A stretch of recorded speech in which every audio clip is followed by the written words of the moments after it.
Pemirsa, keributan terjadi antara penumpang dan petugas di Pelabuhan Merak, Banten. Penumpang emosi saat tidak diberi akses masuk ke dermaga eksekutif. Kenapa bu? Kenapa bu? Kita udah beli tiket mas. Nggak bisa masuk. Nggak bisa masuk. Iya. Kenapa? Kenapa? Sejumlah penumpang ini protes pada petugas di pintu masuk dermaga eksekutif PT Angkutan Sungai Danau dan Penyeberangan ASDP Merak, Banten. Para penumpang yang akan menyeberang ke Bakahuni, Lampung ini mengaku sudah membeli tiket, namun tidak diizinkan masuk terminal dengan alasan waktu keberangkatan sudah melewati masa tenggang keberangkatan. Udah 2 jam, mana kamu di Simpang? Tolong ya, Pak. 2 jam di sini. Busnya itu jalan terus. Menanggapi keributan di pelabuhan, pihak ASDP Merak mengimbau penumpang mengantisipasi waktu keberangkatan dan memberi informasi awal jika akan melakukan pergantian waktu keberangkatan alias reschedule tiket. Kenapa Pak? Iya Bapak kenapa Pak? Bisa. Nah, apabila ada kendala mungkin di jalan, ada musibah atau apa sehingga menghambat dalam proses perjalanan, maka itu perlu dari pengguna jasa bisa menghubungi nomor pengaduan kita itu 191 supaya dia bisa men-schedule ya. Men-schedule ataupun pengguna jasa pun bisa sendiri men-schedulkan jadwal. Untuk melakukan reschedule tiket, para penumpang diberi waktu maksimal 2 jam sebelumnya jika merasa waktu tempuh hingga masuk kapal akan mengalami keterlambatan. Dari Pandeglang, Banten, Iskandar Nasution, iNews melaporkan. Akibat jembatan penghubung putus, sejumlah pelajar di Pandeglang, Banten terpaksa tak bisa bersekolah. Putusnya jembatan juga menghambat aktivitas perekonomian masyarakat.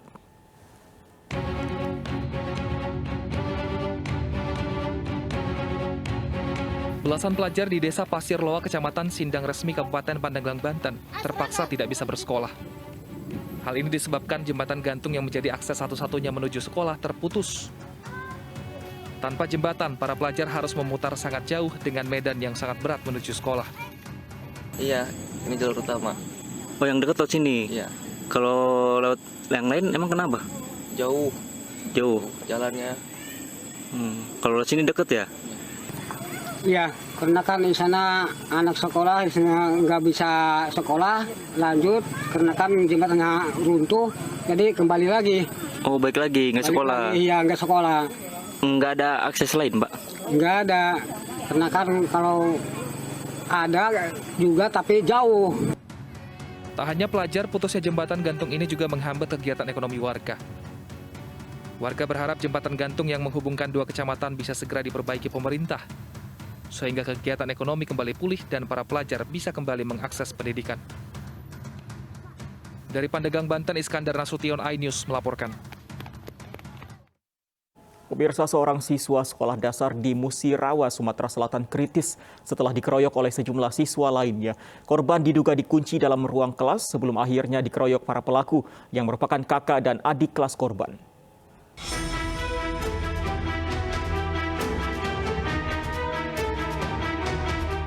Aka, siswa sebuah sekolah dasar di Desa Lubuk Ngin, Kecamatan Selangit, Musirawas ini, terbaring kritis di ruang ICU Rumah Sakit Dr. Sobirin Musirawas usai diduga dikeroyok oleh 2 kakak kelasnya dan seorang adik kelasnya.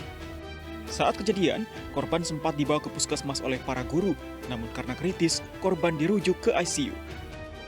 Belum diketahui kronologis lengkap karena korban yang belum bisa memberikan keterangan. Namun insiden diduga terjadi saat jam pelajaran sekolah berlangsung. Peristiwa terjadi di sebuah kelas yang dikunci oleh para pelaku sebelum mengeroyok korban. Oh, masih bisa ngomong? Bisa, dia tuh tapi agak itu gitu lah, agak susah ngomong. Kan aku ngomong, yang sakit mana gitu. Katanya aja itu baik. Pas sekarang dia tuh kalau kita manggil buka mata tapi ngomong dia tidak bisa. Karena kondisi luka yang serius, saat ini korban telah dipindahkan dari Rumah Sakit Dr. Sobirin ke Rumah Sakit Muhammad Hussein, Palembang. Dari Musirawa, Sumatera Selatan, Amri Wijaya, iNews melaporkan.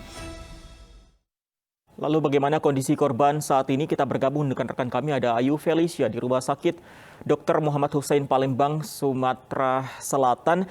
Selamat siang Ayu, bagaimana kondisi korban saat ini? Lalu apakah pihak keluarga sudah melapor ke polisi? Iya Fendi, saat ini korban dirawat di Rumah Sakit Muhammad Hussein Kota Palembang, di mana sebelumnya ini korban dirawat di Rumah Sakit ICU di Rumah Sakit Dr. Sobirin Musirawas.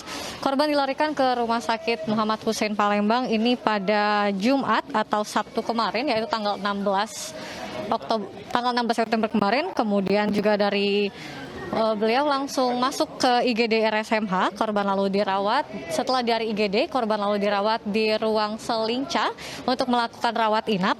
Dan pada tanggal 18, yaitu semalam, baru saja karena kondisi korban yang menurun, korban dipindahkan ke PICU atau Pediatric Intensive Care Unit.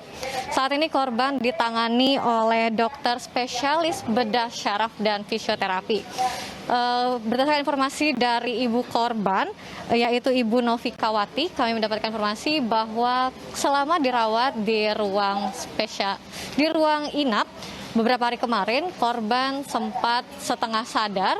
Korban dapat berbicara namun hanya sepatah dua patah kata, dan korban terus mengeluhkan bahwa mengalami sakit pada bagian leher serta tangan dan juga kaki tidak dapat digerakkan.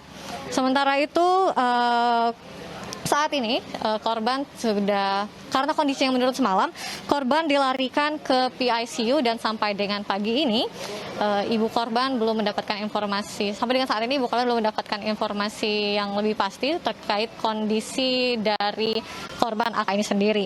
Sebelumnya diketahui bahwa AK ini sebelum dirawat di Rumah Sakit Muhammad Hussein Palembang sempat dilarikan ke ICU Rumah Sakit Dr. Sobirin Musirawas, dan sebelumnya setelah kejadian pada Senin kemarin, korban sempat dilarikan atau dirujuk oleh para guru ke puskesmas setempat di Musirawas untuk menangani kasus korban tersebut. Iya, Fendi. Baik, terima kasih Ayu Felicia untuk laporan Anda. Selamat bertugas kembali. Pemirsa, seorang pelatih bola voli di Demak, Jawa Tengah mencabuli belasan gadis di bawah umur. Saat melancarkan aksi bejatnya, pelaku mengimingi korban dengan perlengkapan bermain voli.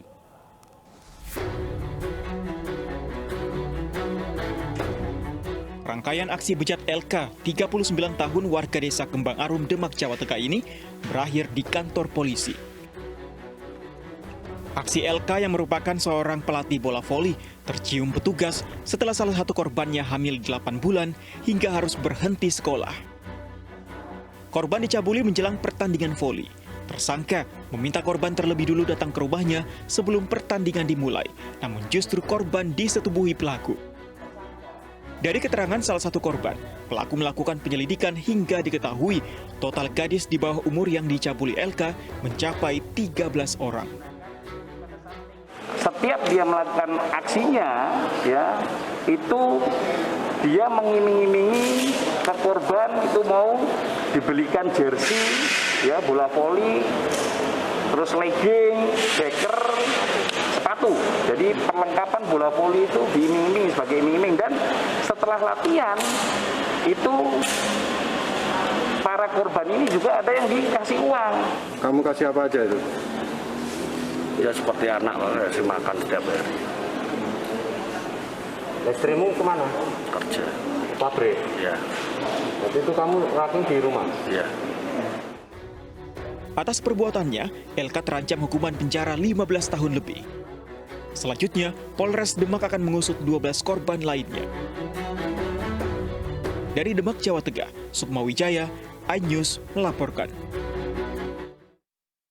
Kita ke informasi lain, pemirsa. Kepulangan atlet peraih medali emas PON ke-20 asal Banyumas, Jawa Tengah disambut meriah oleh warga desa tempatnya tinggal. Bahkan atlet lempar lembing putri ini diarak keliling desa sebagai bentuk kebanggaan warga.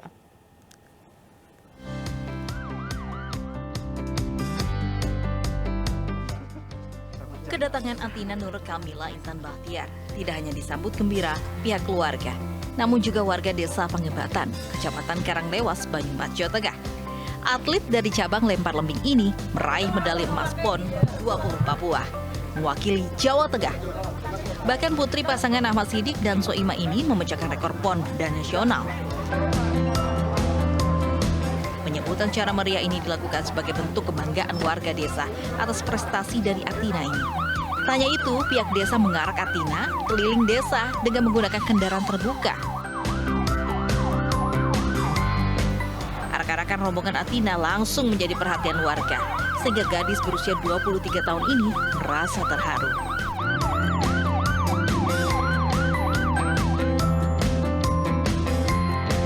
Terima kasih kepada seluruh warga Pangabatan. Hanya bisa mengucapkan terima kasih banyak-banyaknya. Saya medali emas di bidang atletik nomor 5 lembing. Ini merupakan PON pertama saya. Alhamdulillah dapat meraih medali emas dan memecahkan rekor PON dan memecahkan rekor nasional. Sebagai bentuk apresiasi, pihak desa serta beberapa pemuka masyarakat memberikan bonus tali asih kepada Athina Nur Kamila Intan Bahtiar. Jadi motivasi dan lecutan bagi generasi muda untuk bisa berprestasi, karena dari masyarakat ya sederhana, masyarakat yang ya dari keluarga sederhana bisa berprestasi sampai tingkat nasional. Diharapkan keberhasilan Athina bisa memacu warga lain untuk mengikuti jejaknya berprestasi. Dari Banyumas, Jawa Tengah, Al Mutaharik, iNews melaporkan.